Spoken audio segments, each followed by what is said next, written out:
لغاری صاحب، یہ ایک جانب ہم دیکھ رہے ہیں کہ صرف پی ٹی آئی نہیں بلکہ پاکستان پیپلز پارٹی کی جانب سے بھی اس پہ ریزرویشنز شو کروائے گئے ہیں، تو آپ سمجھتے ہیں ان کے کنسرنز بالکل ٹھیک ہیں؟ دیکھیں، پارلیمنٹ کیوں ہوتی ہے؟ قومی اسمبلی کے 8 فروری کا الیکشن کا کیا مطلب تھا؟ اس کا مطلب یہ نہیں تھا کہ صرف حکومت کی تشکیل ہوگی. اصل مقصد تو یہ ہوتا ہے قومی اسمبلی اور سینٹ کا کہ وہ قانون سازی کرے. یہ تو ایک پروسیس ہے کہ جو ہمارے پارلیمانی نظام میں ہوتا ہے کہ جناب جب پارلیمنٹ میں منتخب آتے ہیں وہ عوام کے منتخب نمائندے ہیں، ان کے ذریعے حکومت کی جائے اور حکومت تشکیل دی جائے. بات اس لیے نہیں تھی کہ اسپیکر، ڈپٹی اسپیکر اور لیڈر آف دا ہاؤس کا انتخاب کیا جائے. چلیں جائیں آپ سینٹ میں آپ انتخاب کر رہے ہیں، پھر سینٹ کے باقی لوگوں کا بھی انتخاب ہوگا. چلیں، یہ ہو گیا. پھر اس کے بعد کیا ہوا؟ یعنی پہلے سے موجود آرڈیننس کو ان کی مدت میں توسیع کے لیے بھی ایک قرارداد. میں خدا، یہ کیا ہو رہا ہے اس ملک کے اندر؟ ہم دیکھ کیا رہے ہیں یہاں پر کیا ہو رہا ہے؟ یعنی ایک ایسا آئین ساز ادارہ جو آئین بناتا بھی ہے، امینڈمنٹ بھی کرتا ہے، جو قوانین بناتا ہے، جو ادارہ وہ موجود ہے. ابھی کل ہی اس کا اجلاس ہوا ہے. روایتیں تو یہ ہوتی تھی کہ اتنے دن کے اندر اگر اجلاس پہلے ہوا ہے یا اس کے بعد اتنے دنوں میں اجلاس ہونے والا ہے تو کوئی آرڈیننس لایا نہیں جا سکتا. کل قومی اسمبلی یہاں موجود تھی، وہ الیکشن کر رہی تھی اور ہم وہاں پر یوسف رضا گیلانی صاحب کو کامیاب کر کے آئے.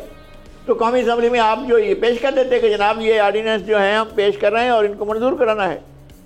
مجھے یہ شک ہے، ابھی میں نہیں کہتا ہوں کہ کیا معاملات ہیں، جو کچھ انہوں نے 18 مہینے کی مدت میں لائے تھے آرڈیننسز، 16 مہینے اور جی ان کا جو اقتدار تھا 16 مہینے کا جو بھی تھا، اس میں جو آرڈیننسز لائے یا نگران حکومت نے جو کچھ بھی کیا ہے، کیا یہ ان آرڈیننسز کو آپ باقاعدہ قانون کی شکل دے کر آپ لا نہیں سکتے ہیں؟ کون سی ایسی چیز ہے جو اس بات سے روک رہی ہے کہ ان کو ایوان میں نہ پیش کیا جائے، براہ راست بھیجا جائے؟ اور وہ بھی صدر صاحب کے پاس گئے ہوئے ہیں، وہاں سے بھی ہو کر آئے ہوئے ہیں، وہ اجرا بھی ہو چکا ہے. اب ان کی مدت کی توسیع جو ہے وہ اس کی قرارداد پاس کر رہے ہیں آپ. یہ تو انتہائی افسوسناک بات ہے کہ آپ نے ہاؤس ہوتے ہوئے، پارلیمنٹ کے ہوتے ہوئے اور پارلیمنٹ کے ہونے کے باوجود آپ جو ہے نئے سرے سے جا رہے ہیں کہ جناب آرڈیننس ہم جاری کر چکے تھے، ان کی مدت میں توسیع کی جائے.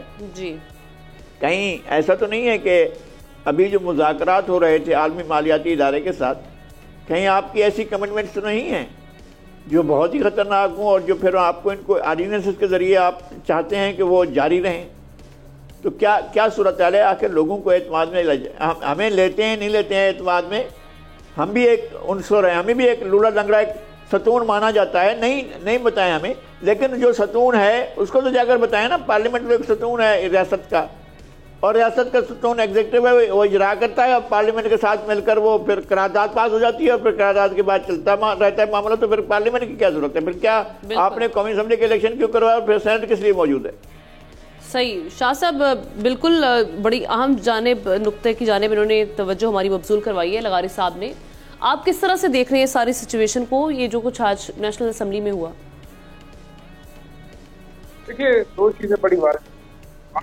ہمیشہ پروٹیکٹ کرتے ہیں رولنگ ایلیٹ، اور اس وقت جو ہماری اسمبلی تو پارلیمنٹ کے اندر لوگ بیٹھے ہوئے وہ پاکستان کے لیے، پاکستان کے لوگوں کے لیے تو آرڈیننس نہیں بنا رہے، اور کتنی چیزیں وہ کر رہے ہیں ان کے اپنے انٹرسٹ ہیں. دیکھیں کیوں پیپلز پارٹی کو کنسرن ہے. کنسرن کا مین ریزن یہی ہے کہ آبویسلی ایسے چیزیں ہیں جو کہ ان کے انٹرسٹ کو ہٹ کر رہی ہیں. دوسرا ایک بڑی واضح چیز ہے کہ دیکھیں ہمارے ملک کے اندر جب آرٹیکل 9 کی بات کی ملا صاحب نے، بے شک ان کے پاس اختیار ہے، لیکن اب صورتحال یہ ہے کہ آپ پینشن کی ایسی چیزیں کریں جو آپ کے انٹرسٹ کو سرو کرتی ہیں. کیا آپ کو جس بنیاد کے اوپر حکومت میں لایا گیا، کیا آپ ان لوگوں کے اہلکار بن کے کچھ ایسی چیزیں کر رہے ہیں جو ان کے انٹرسٹ کو سرو کریں گی؟ دوسری بات یہ کہ اپوزیشن کے خوف کیوں ہے؟ اپوزیشن کا تو کام ہی جو ہے وہ چیزوں کو جو ہے وہ اس کے اوپر آبجیکٹ کرنا ہے، اس کے لیے جو ہے وہ اپنی رائے پیش کرنا ہے. تو میرے خیال سے اوور آل دیکھا جائے تو سچویشن آپ کے اندر، آپ کے سسٹم کے اندر موجود ہے کہ آپ نے یہ آرڈیننس کس طریقے سے لے کے جانے ہیں. ٹینشن بالکل میں تو یہ سمجھتا ہوں کہ بدنیتی سے مبنی ہوگی. میرے تینوں پیرنٹس کی بات نہیں کی، لیکن بدنیتی ہے تو اس کی چلتی ہے نا.